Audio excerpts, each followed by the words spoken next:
Let's bring in our ambassador to the US, Ambassador Jose Manuel Romualdez. Sir, magandang hapon and thank you for joining us. Welcome back to Storycon. Good afternoon, Ambassador. Hi, good afternoon. Yes. Yes, sir. Thank you for joining us. We Sure. can't see it. But anyway, sige. If it's okay with you, let's go on with it. Sir, just a few minutes ago, we were talking about yung bilateral security dialogue of which you were a part of nung Monday. Mogs, you wanna lead the question and answer? Ambassador, kasi ang daming threads nung BSD na yan, no? Hindi lang military, hindi lang security, may economic at meron pang cyber security, no? Pero mas interested kami, Ambassador, sa security kasi meron daw additional cutting-edge missiles na i-deploy sa Pilipinas. At the same time, nag-promise ng $144 million na infrastructure projects sa mga EDCA sites natin. At meron pang FMS. Di lang natin alam kung magkano yung FMS na pinangako ng Amerika. Can you give us more details, Ambassador? Well, as far as the missiles are concerned, I don't think I can give you any details. That will have to be dependent on our Defense Department, no? Because they're the ones. It's either it is a matter that of national security. However, but in the financing, yes, that's true. There's 144 million that is now programmed for the EDCA sites, and we just recently got from the U.S. Senate a 2.5 billion appropriation for the armed forces of the Philippines for its modernization program. It will be about $500 million per year for the next 5 years. But the challenge, of course, is to still get the actual appropriation from the Congress. Ang kanila doon, ang style niyan is you have the U.S. Senate gives it the go signal, but the appropriation of the funds is coming from the Congress. But because we have good bilateral support from the United States Congress, I think we will be able to get those funds almost, I guess, hopefully the full amount before the end of this year. So, sir, the lower chamber still has the purse strings in the end. Pero, sir, yes, absolutely. Yes, sir. But, sir, how does that compare? The numbers you just cited, 500 million per year, more or less, or 2.5 billion for the next 5 years. How does that compare to the previous years? If there's any point of comparison. Well, over the past 15 years, we got a maximum of about 600 million. So you can see that the funding from the U.S. Congress is very strong. Mainly, obviously, because it's in their national interest that we have a interoperability with their armed forces.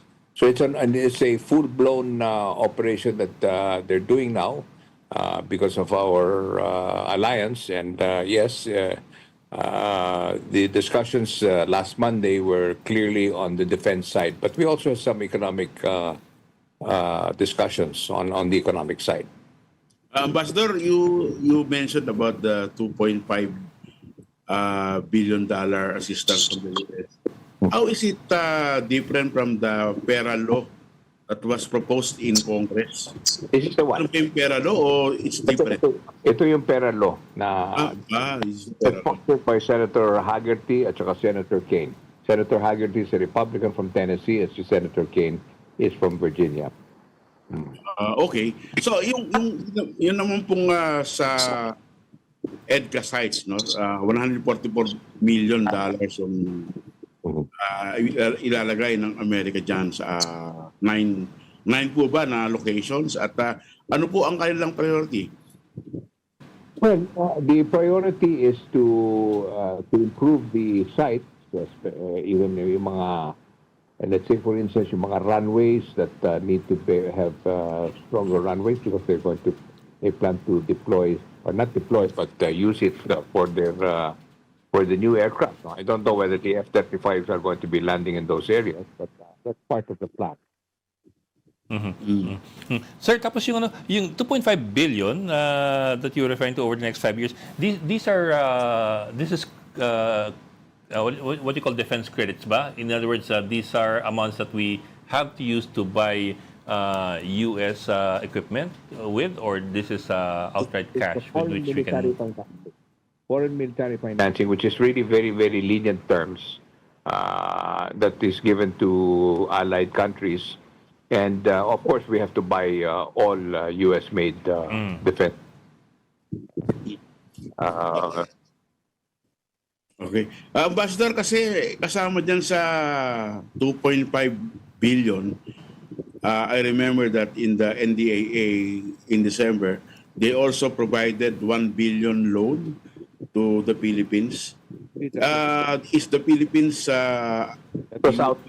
billing that, the loan? Hindi nga eh. We were not ready for it eh. It was just presented to us parang last minute, pero we could not come out with a complete set of what we needed at that time. At saka itong mga ganito, even no matter what kind of a loan, it requires a lot of process. To be honest about it, I was very frustrated. I was very happy that this is being offered to us at very lenient terms.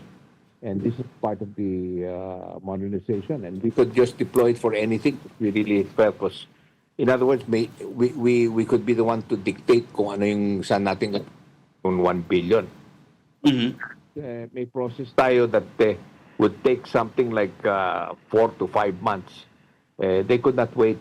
It needed to be approved in less than a month or about a month and a half, if I remember correctly. Sabi nga sa akin ni Secretary Teodoro na nasasayangan siya, pero proseso sa atin yan ngayon eh. Any loan has to go through rigorous processes, especially through the NEDA and to the finance and so forth and so on. Yes, I'm sir. not even sure whether it has to pass to our Congress. The approval of this loan. No. Kasi parang sabi ni Secretary Teodoro, he wanted reform sa modernization program. Kasi nailimit daw yung ang Defense Department in obtaining loans abroad. Yes, that's parang true. 300 million lang yung ano eh. Something like that. Oh. Kaya nga eh. It had to go through a long process. And so this 1 billion actually went to Poland. Okay. So wala na sa atin yan. So yun ang, yun medyo, ito kasi naka-appropriate na yun. Sabi sa amin ng State Department, why don't you get this? Because you're priority kayo. Because if you don't get it, Poland is ready to receive it. So we lost that opportunity, sir. Yes, is it there a was, chance that we can get that actually. opportunity back again in some form or other? Yeah, well, there'll be another opportunity that may come. Pero to be honest about it, we really have to have certain reforms, especially at this time when we have a lot of opportunities coming from the United States in a lot of aspects. No, in fact, there is a plan to have an industrial, a defense industrial eco zone, and that one will require some kind of legislation, but.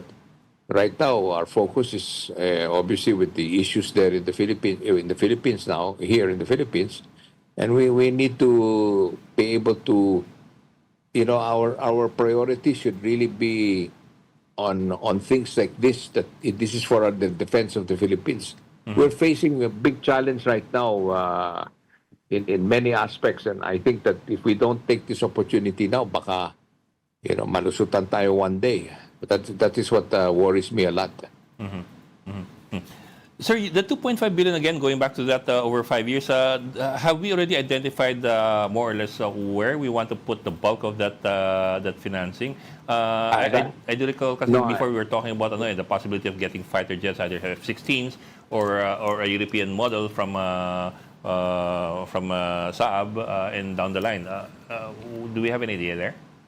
Well, actually, Secretary Teodoro has already some kind of an idea of the program that $500 million a year that they programmed it, mostly for defense purposes. Yung F-16 is a totally different procurement if we ever go through with it because it's a $4.8 billion. So much bigger.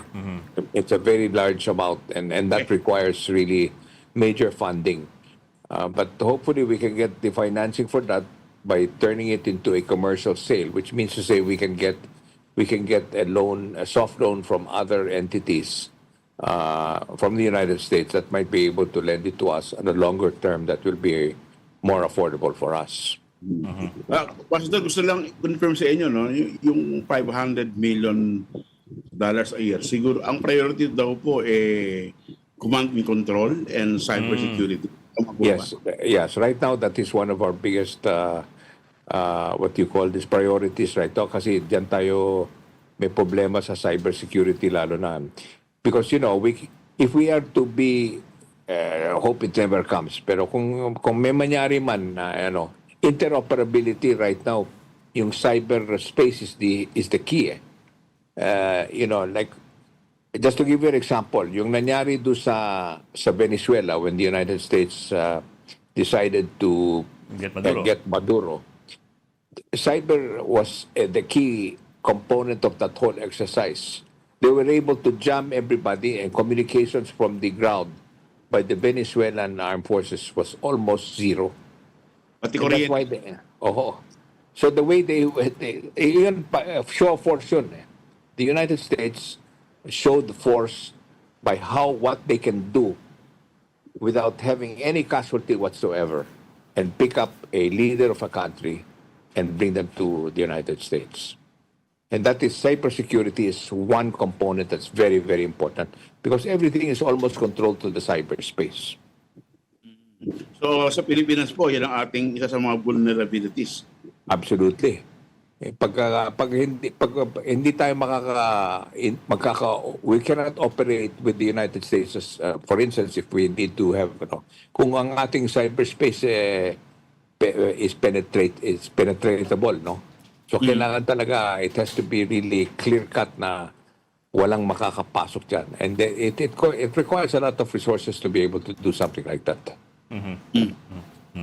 Sir, kabi naman ako dun sa I know you don't I know you cannot talk about the proposal to bring in more high-tech missiles, especially the details. But I'd like to ask you about the diplomatic side of that the idea. Of course, we do know how in the past few weeks medyo may kiskisan between several Philippine officials and the Chinese embassy here, and I suppose it won't take much imagination to foresee that there might be an escalation once the Chinese realize that we are going to get more missiles from the U.S., missiles that may be able to reach the Chinese coastal cities. So I ask you, you as a veteran diplomat, how do you see things playing out, and how can we manage things on the diplomatic front? Well, isa lang ang sagot natin dyan, which has been amplified on many occasions, even by Secretary Tudoro, and even the President himself. We are getting all of these things from an ally because we want to be able to have a defense.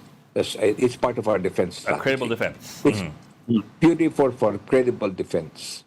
The Chinese have already deployed missiles in Scarborough Shoal.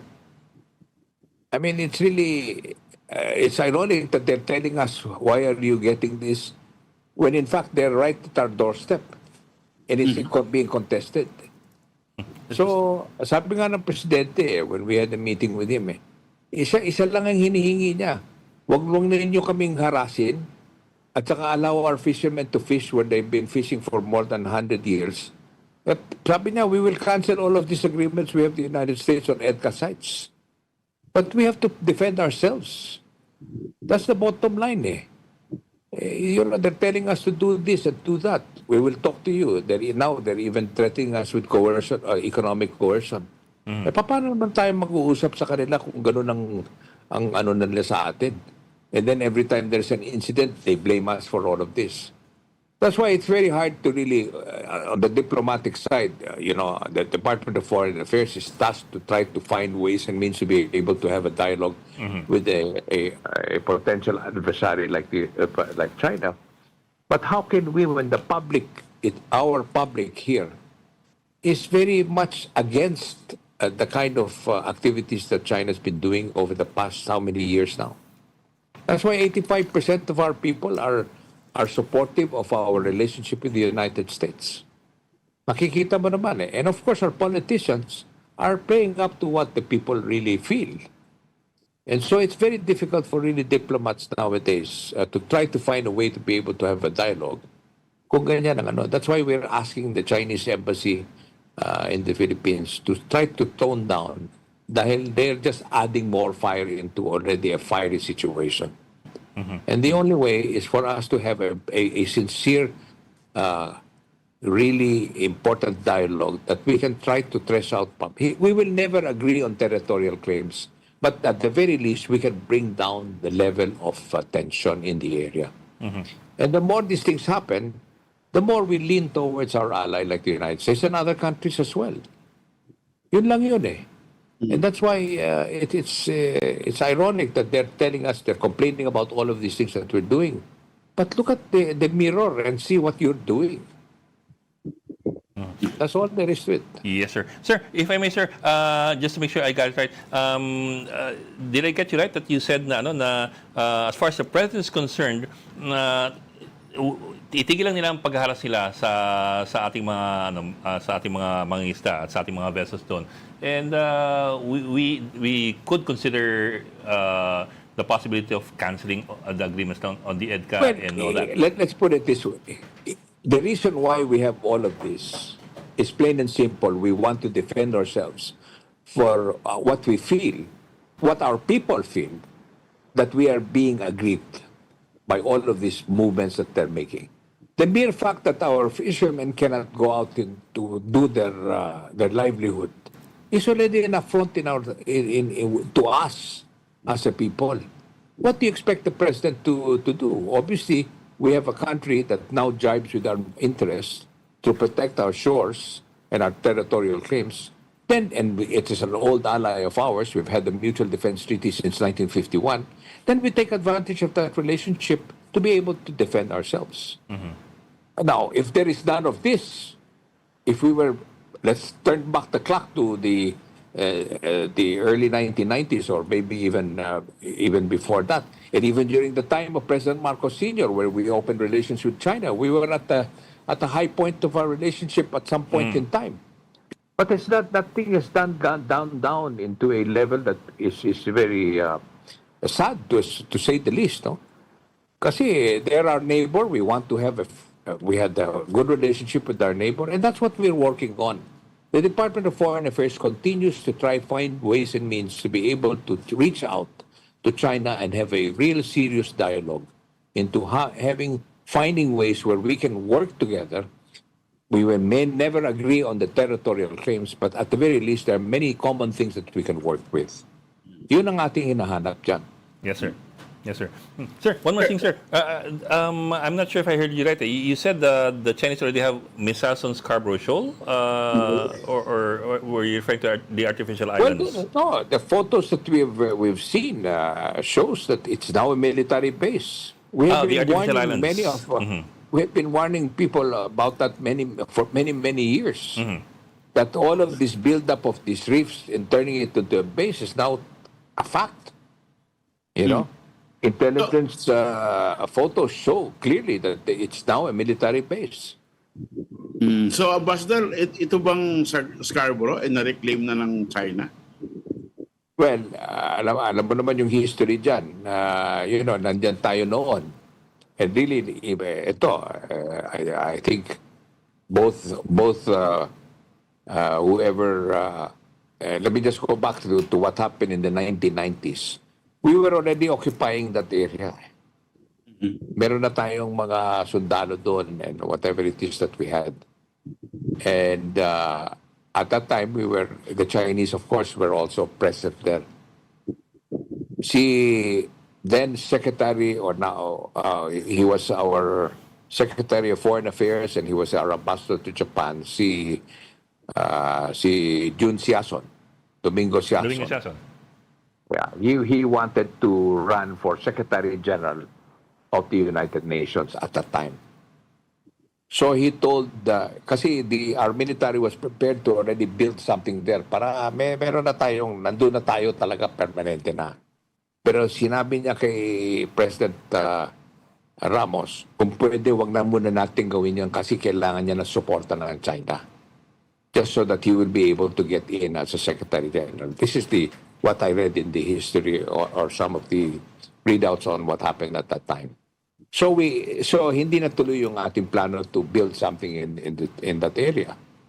So ang nangyari diyan, parang temporary yung stay natin diyan. And then of course we know what happened. I think it was during the time of President Obama or President Clinton. I don't know what period it is. I think it was already the time of President Obama when we were asked by the Americans to bring down the tension because at the time the United States was still having special relations with the United States. So sabi nila kaming bahala sa Chinese. You leave that place and we will make sure the Chinese leave. We left, but the Chinese never left. Yes, sir. That was Obama's time, sir. Nabudol tayo, Ambassador. Yun ang nangyari sa atin dyan. So, yun ang masakit sa atin. So, we technically almost lost, well, basically we lost it, no? Kasi nandyan na sila, eh. So, yan ang masakit yan sa nangyari dyan sa area na yan, eh. And that's why we have to stand our ground now. Kaya yung Ayungin Shoal and all of this, Mao Masinloc and all of that, hindi na tayo papayag na maalis tayo dyan. At, kasi pag umalis, alam mo, what they say, ano ba sabi nila sa real estate? If you're there, it is yours. Pag umalis ka dyan, that's it. You lose it. You lose, you lose. Sir, what about the BNP Sierra Madre? Kasi there was a time, although I think things have improved now, but there was a time na there were really concerns that the ship would eventually collapse. But I understand that there have been a lot of improvements over the years. But have you gotten any idea from your talks with the president on moving forward what the plan is as far as the Sierra Madre is concerned? Are we going to build a better area there? Are we going to reinforce it? Well, eventually there is a plan to really have some permanent structures in that area, because that one is really ours. So we definitely that's part of the plan of being able to put a permanent structure, because we don't intend to give that area up. We learned our lesson already. With Scarborough. Oh, we learned our lesson. We cannot allow that to happen to us because, this is a security situation. And because of that area that is now controlled by the Chinese, they're able to launch all of these, what they call the gray ships or whatever it is, to harass our fishermen. Hindi nga sila makapasok eh. And that is a very rich fishing ground for our fishermen. And I talked to the fishermen myself personally not too long ago. I feel so bad for them. They go out there early in the morning. They come back. They hardly have enough even fish to feed their family. And negosyo nila yan eh. Oo, kumakasa sila dyan. Exactly. Yun ang masakit yan eh. Sila ang unang natatamaan dyan. That is their livelihood. And that is for generations. That has always been the case. Pero Ambassador, yung bang provisional agreement dyan sa Ayungin is still holding? Well, that is one example of how a dialogue with China can work. Diyan, at least masasabi natin na they claim it, we claim it, nandyan yung ating mga sundalo. So it is a humanitarian what you call this agreement in a way, no? Dahil you don't want our soldiers there to die of hunger or no water or whatever. But there are many ways of being able to thresh out some of these issues. And this is what we're hoping for at the Department of Foreign Affairs.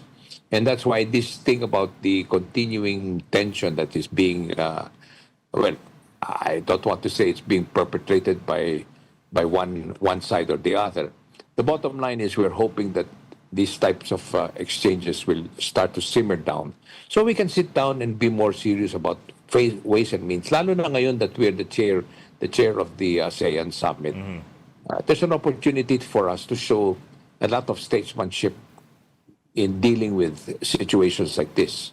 We're very hopeful that the Code of Conduct, which is an important document after more than 2 decades that we've been working on it, will start moving in the right direction. and an agreement can come into place. Sir, before asking you about the Code of Conduct, gusto ko lang malaman kung yung bang provisional agreement sa Ayungin is a model for the Philippines and other countries to negotiate with China. Well, there are countries, Vietnam is a good example that, in fact, magaling ang Vietnam eh.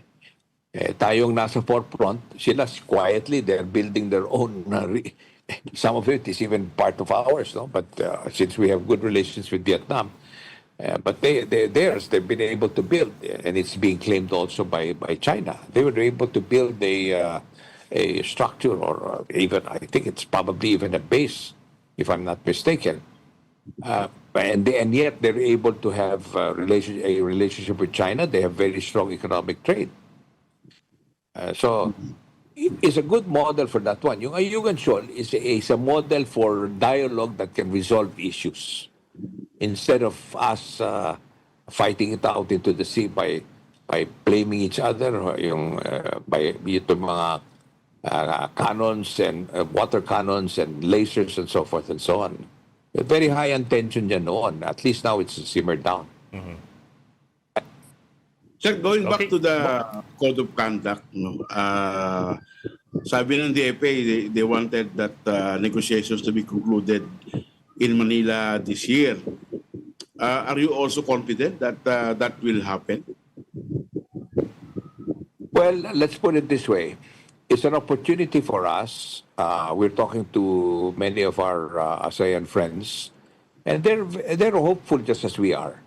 And they would like to see something like this, because at the end of the day, this code of conduct will give us a picture of what the future will be like.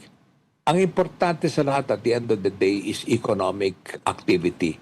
And ASEAN is a growing market.